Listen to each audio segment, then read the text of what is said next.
Most people think of ancient Greece or modern America as being the homes of democracy, but as our globe shrinks and we learn more about other cultures, we discover that the world's oldest continuously functioning democracy is nestled high up in the mountains of Switzerland. It's me. Welcome to my channel. Let's take a look. Here's Switzerland. And if you know anything about this small alpine nation, you probably know that it's famous for direct democracy. Unlike many countries around the world, Swiss citizens don't just elect politicians to make decisions for them, they vote on laws and policies directly.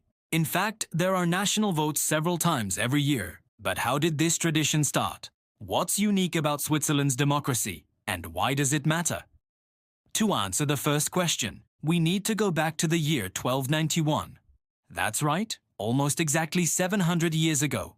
3 small regions in the mountains of central Switzerland, Uri, Schwyz and Unterwalden, formed a pact of independence from the powerful Habsburg dynasty. They created a new political alliance, the Swiss Confederation, and agreed to govern themselves through local assemblies. These assemblies were called Landsgemeinde, which literally translates to land assembly.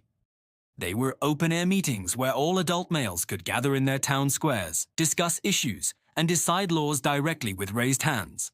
Women had to wait another 600 years for voting rights, but their participation in local politics began much earlier than in most places. This tradition didn't end after 1291. It continues today. In cantons like Glarus and Appenzell, every citizen, regardless of party affiliation, is summoned to the annual Landsgemeinde. Imagine a day trip to the office turning into a day-long festival of singing, dancing, picnicking, and then making important decisions about the future of your community. That's what happens every year in these cantons.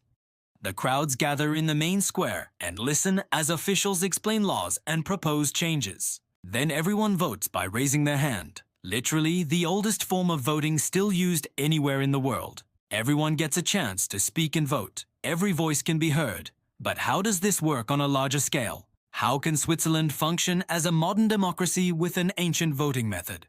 Well, as Switzerland grew and developed, the Landsgemeinde system couldn't meet the needs of a modern democracy, so representatives were elected to take charge of governing between meetings.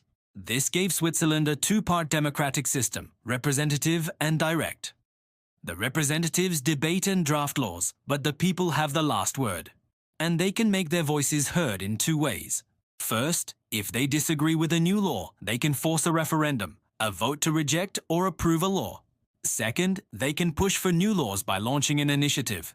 If enough people support an initiative, the government must put it to a vote. This isn't just a quaint tradition or a fun way to get the whole community involved. It's a powerful system that gives everyday people real influence over their lives. Over the years, the Swiss have voted on countless issues, from tax reforms and nuclear power to same-sex marriage and environmental protections. This system isn't perfect. Some say it slows down decision-making. Others argue that too much democracy makes for unstable government.